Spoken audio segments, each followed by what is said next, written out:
Need ba talaga merong mga santo sa house? Kasi wala ako mga santo sa bahay. Holy Bible lang. May nagsabi kasi na dapat maglagay daw ako ng santo. Ang tanong, bakit nga ba naglalagay ang mga tao ng ganyan sa kanilang mga bahay? May mga tao kasi na dito na nagdadasal at nananalangin at humihingi ng blessing at ng proteksyon. At meron pa, sinasamba na rin nila ang mga inanyuang larawan. At kung ano-ano pang tradisyon na paniniwala tungkol dyan, na sa totoo lang, wala naman talaga yung maiaambag sa atin.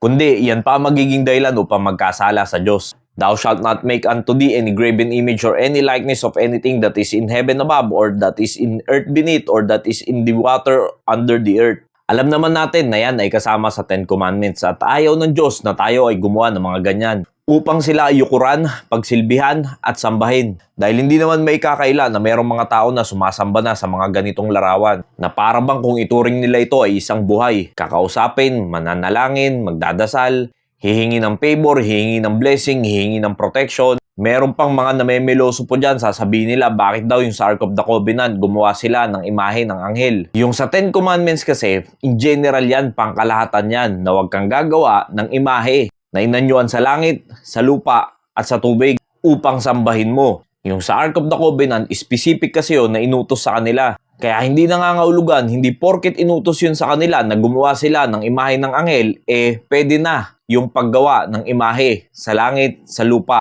at sa ilalim ng tubig. Now, bakit ba ayaw ng Diyos na gumawa ng mga ganyan upang sambahin at bigyan ng mataas na pagtingin? I am the Lord, that is my name.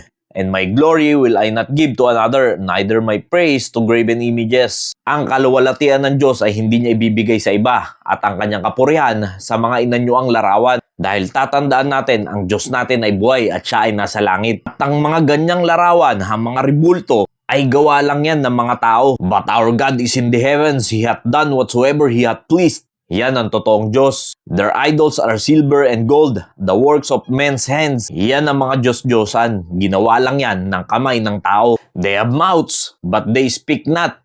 Eyes have they, but they see not. Oo, meron silang mga bibig, pero hindi yan sasagot kahit anong usap mo dyan. Mga matay meron sila, pero hindi yan makikita kahit kailan ang iyong sitwasyon. They have ears, but they hear not. Noses have they, but they smell not. Oo, meron niyang mga tenga, pero kahit anong pakiusap mo dyan, hindi ka niya maririnig. Kahit ano pang ilapit mo dyan, ng problema, panalangin, hindi ka niya maririnig. Yan ang Diyos-Diyosan at wala yang maidudulot na maganda at hindi ka rin niya matutulungan sa iyong problema. Kompleto man yan sa mata, tenga, bibig, ilong, hindi ka niyan maintindihan kahit kailan. Pero ang ating Diyos ay buhay at handang makinig sa atin. At siya ay sumasagot sa ating mga panalangin. They that make them are like unto them, so is everyone that trusted in them. Ang mga gumagawa at tumitiwala sa mga Diyos-Diyosan ay magagaya lang sa kanila. Meron kang totoong mata, pero nagbubulag-bulagang ka na sa kasalanan. Meron kang literal na tenga, pero nagbibingi-bingihan ka na sa katotohanan. Kaya yan ang mangyayari sa mga taong tumitiwala sa mga Diyos-Diyosan o sa mga larawang inanyuan. Pero hindi lang yan ang tinatawag na Diyos-Diyosan.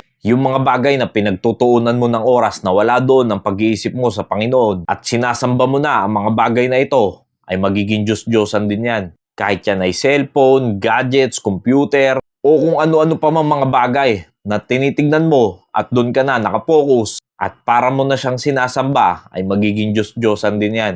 Kaya mga kapatid, maraming uri ang worship o ang pagsamba. Pero ito ang kailangan nating gawin bilang mananampalataya. But the hour cometh, and now is, when the true worshipper shall worship the Father in spirit and in truth, for the Father seeketh such to worship Him. God is a spirit, and they that worship Him must worship Him in spirit and in truth.